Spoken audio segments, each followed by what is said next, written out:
Amazon பிரைமில் வந்திருக்கிற கோழிப்பண்ணை செல்லத்துறை தியேட்டரில் ரிலீஸ் ஆகி இப்போ ஓடிடியில் வந்து முக்கியமான டாப் 10 வரிசைகளில் முக்கியமான இடத்துல இன்னைக்கு இந்தியா முழுவதும் அந்த திரைப்படம் இருக்கு. கோழிப்பண்ணை செல்லத்துறைங்கிறவர் மனித மாண்புகளையும் மனிதத்தினுடைய பேரன்புகளையும் சொல்லக்கூடிய சீனு ராமசாமி சாருடைய இயக்கத்தில் வந்திருக்கிற ஒரு படம் தான். Seenu Ramasamy sir equal to அப்படின்னாக்க மனிதம் அப்படின்னு தான் போட்டுக்கணும். ஏன்னா அவருடைய கதை மாந்தர்கள் எல்லாரையுமே பார்த்தீங்கன்னாக்க எல்லா படங்கள்லையுமே அப்படி அன்பை கொடுப்பவர்களாகவே இருப்பார்கள். கோழிப்பண்ணை செல்லத்துறை படத்துல ஒரு வாசகம் வரும்.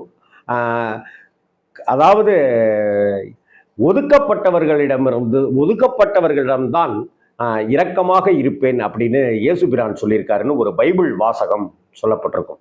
கிட்டத்தட்ட ஒதுக்கி வைக்கப்பட்டவர்களிடம்தான் பேரன்பு காட்டுபவராக சீனு ராமசாமி அவர்கள் இருக்கிறாரோ அப்படின்னு எனக்கு தோணும். ஏன்னா அவருடைய கதை களம், கதை மாந்தர்கள் எல்லாருமே அப்படித்தான். சரி, இந்த கோழிப்பண்ணை செல்லத்துறை இந்த படத்தை தயவு செய்து மிஸ் பண்ணாம அமேசான் பிரைம்ல இருக்கிறத பாருங்க அப்படின்னு உங்கள்கிட்ட வேண்டுகோள் விடுக்கிறேன். ஒரு சாதாரண ஒரு விஷயம்தான், அதை ஒரு கதை களமாக ஒரு சிறுகதை மாதிரி ஒரு நாவல் மாதிரி சீனு ராமசாமி படைச்சிருக்காரு அப்படின்னு தான் சொல்லணும். என்னுடைய நல்ல நண்பர் தான் அவர். அடிக்கடி எப்பயாவது ஃபோனில் பேசிக்கொள்கிற நல்ல நண்பர், நல்ல மனிதர் அவர்.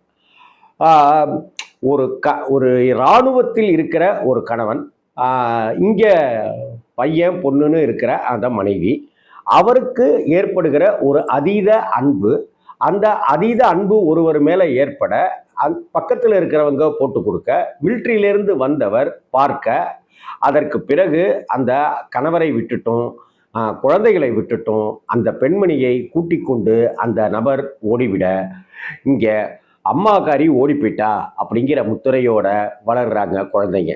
இதில் போதாக்குறைக்கு அந்த அப்பாவும், மிலிட்ரி ஒழுக்கங்களோடு இருக்கிற அப்பாவும் அந்த குழந்தைகளை புறக்கணிச்சுட்டு போயிடுறாரு. அப்படி புறக்கணித்தவர்களுக்கு அடைக்கலம் கொடுப்பவராகத்தான் யோகி பாபு இருக்காரு. ஒரு கோழி பண்ணை வச்சிட்டு இருக்காரு. அப்படி கோழி பண்ணை வச்சுட்டு அங்கே நிறைய கோழிகள் இருக்கு. அதில் செத்து போகிற கோழியை இவங்களுக்கு கொடுத்து அதை உணவாக எடுத்துக்க அப்படியே வளர்கிறார்கள். அப்படியே தன் கூடவே வச்சுக்கிட்டு யோகி பாபு அவர்களை வளர்க்கிறார்.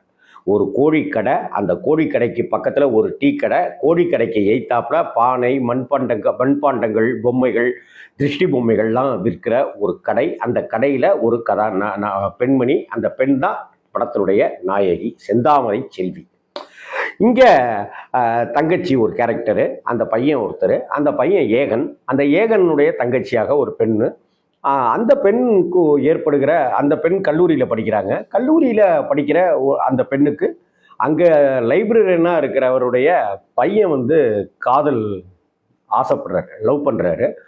அதை வந்து எப்படி டீல் பண்ணியிருக்கிறாருங்கிறது ஒரு தனி கவிதை. தமிழ் சினிமாவில் ரொம்ப காலத்துக்கு பிறகு ஒரு டீசெண்டான லவ் அப்படின்னு அதை நம்ம சொல்லணும்.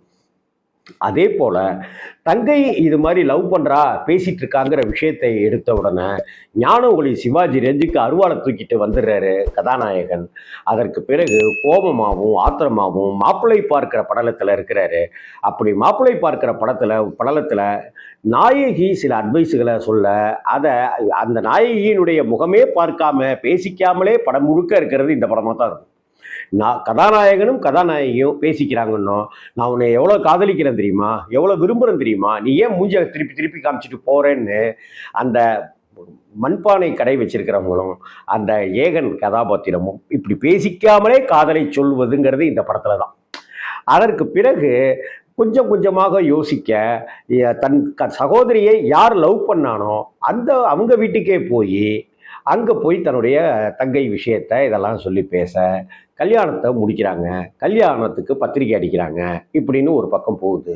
இங்கே நடுவில் ஊரில் இருக்கிற யாராவது ஒருத்தங்க, என்னடா உங்கள் அம்மாவை பார்த்தியா, உங்கள் அம்மா போன அம்மா எங்கே காணும், இந்நேரம் என்ன செஞ்சுட்டு இருக்காங்களோ, என்ன தொழில் பண்ணிட்டு இருக்கிறாங்களோன்னு கேலி பேசுகிற இந்த மனிதர்களையும் அவர் சீனு ராமசாமி சுட்டி காட்ட தவறலை. ஆனால் அதே சமயத்தில் எல்லோரும் அன்பு காட்டுகிற மைந்தர்களா, அதுவும் உடல் குறைபாடு கொண்டவர்களா, மாற்றுத்திறனாளி மிக்கவர்கள்னு அவரை சொல்லக்கூடாது, உடல் குறைபாடு கொண்டவர்கள்னு தான் சொல்லணும். அது மாதிரியான மனிதர்களை தேடி பிடித்து தன்னுடைய படங்கள்ல ஒவ்வொரு படத்திலையுமே அவர் பயன்படுத்திட்டு வரதை நம்ம பார்க்க வேண்டியதா இருக்கு. இந்த படத்திலையும் அப்படி ஒரு கதாபாத்திரம், அந்த குள்ளமா, கைகள் குள்ளமா, கால்கள் குள்ளமா அப்படி இருக்கிற அந்த அந்த இளைஞருக்கு அறிவு அப்படிங்கிற பேர் வச்சிருக்கிறதும் எவ்வளவு விசாலமான பரந்துபட்ட மனசுக்குரியவரா இயக்குனர் சீனு ராமசாமி இருக்காருங்கிறத அதுல நாம தெரிஞ்சுக்க முடியும். இதை அடுத்து அதுக்கப்புறமா ஒரு கட்டத்துல ஒரு பொண்ணு வராங்க. அந்த பொண்ணு கதாநாயகன் கிட்ட அண்ணே அப்படின்னு சொல்றாங்க. போய் பார்த்தா அங்க அவங்க அப்பா இருக்காங்க. அவங்க அப்பா என்னடானாக்கா கிட்னி ஃபெயிலியர் அப்படின்னு இருக்கு. இதையடுத்து ஒரு கோயிலுக்கு போயிட்டு வரிசையா இருக்கிறவங்கள்ட்டெல்லாம் காசு போட்டுட்டே வராங்க. அங்க இருக்கிற பிச்சைக்காரர்கள்ல ஒருவரா சீனு ராமசாமி சார் சும்மா ஒரு சீன் அங்க உட்கார்ந்துருக்காரு. சீனு ராமசாமி சாருக்கு பக்கத்துல அந்த ஏகன் கதாநாயகனுடைய அம்மா கதாபாத்திரம், அந்த சின்ன வயசுல ஓடி போனாங்க இல்லையா, அவங்க அங்க உட்கார்ந்துருப்பாங்க, புத்தி சுவாதீனம் இல்லாம. ஆனா அவர்கள் புத்தி சுவாதீனம் இல்லாதவரா அல்லது புத்தி சுவாதீனம் இல்லாம இருக்கிறது தான் நல்லது அப்படின்னு அவங்க வாழ்ந்துட்டு இருக்கிறாங்களா ஒரு போர்வையை போட்டுக்கிட்டு அப்படிங்கிறத ஒரு பார்வையின் மூலமாகவே நமக்கு காட்சிப்படுத்தியிருப்பாரு டைரக்டர்.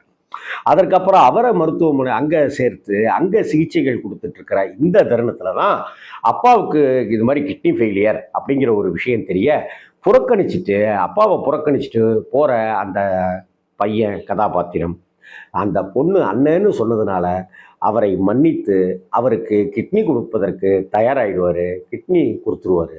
ஒரு பக்கம் கிட்னியை கொடுக்க, ஒரு பக்கம் அம்மாவை அங்கே பார்த்துக்க, ஒரு பக்கம் காதலித்த தன்னுடைய தங்கை யாரை காதலிக்கிறாளோ அவளையே திருமணம் செய்து வைப்பதற்கு முடிவு செய்ய, அவர்களுக்கும் திருமணம் நடந்துவிட, இந்த கட்டத்தில் மருத்துவமனையில் இருக்கும்போது எந்த சப்போர்ட்டுமே நம்ம சொல்லலை, எந்த ஆதரவு கரவுமே நீட்டலை, அவளுடைய அன்பை நம்ம புறக்கணிச்சிட்டு தான் இருந்தோம். ஆனாலும் கூட அவள் நம்மளை இவ்வளவு நேசிக்கிறாளே அப்படிங்கிறத, அந்த நேசிப்பினுடைய அடர்த்திய, அன்பினுடைய ஆழத்தை புரிந்து கொண்டு நாயகன் அந்த நாயகியை கரம் பிடிக்கிறாங்கிறதோட இந்த படம் அப்படியே முடியுது.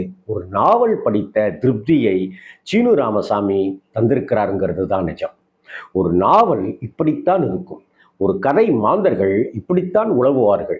அதை நமக்குள்ளார கடத்தி இருக்கிறது தான் சீனு ராமசாமி அப்படிங்கிற ஒரு இயக்குனருடைய, ஒரு படைப்பாளியினுடைய ஒரு மிகச்சிறந்த ஆகச்சிறந்த வெற்றியா நான் பார்க்கிறேன். அவருடைய ஒவ்வொரு படமும் அந்த அன்றைய இரவை, பல இரவுகளை ஏதோ ஒரு வகையில நம்மளை தூங்க விடாம செய்யும். இந்த செல்லத்துறையும் பயமுள்ள நம்மளை தூங்க விடாம தான் பண்ணியிருக்கான் அப்படின்னு தான் சொல்லணும். அமேசான் பிரைம்ல நல்ல இடத்துல இருக்கிற இந்த படத்தை பாருங்க. உங்க மனசுல ஒரு நல்ல இடத்தை கோழிப்பண்ணை செல்லத்துறைக்கும் சீனு ராமசாமி என்கிற அற்புதமான படைப்பாளிக்கும் கண்டிப்பா ஒதுக்குவீங்க. வணக்கம்.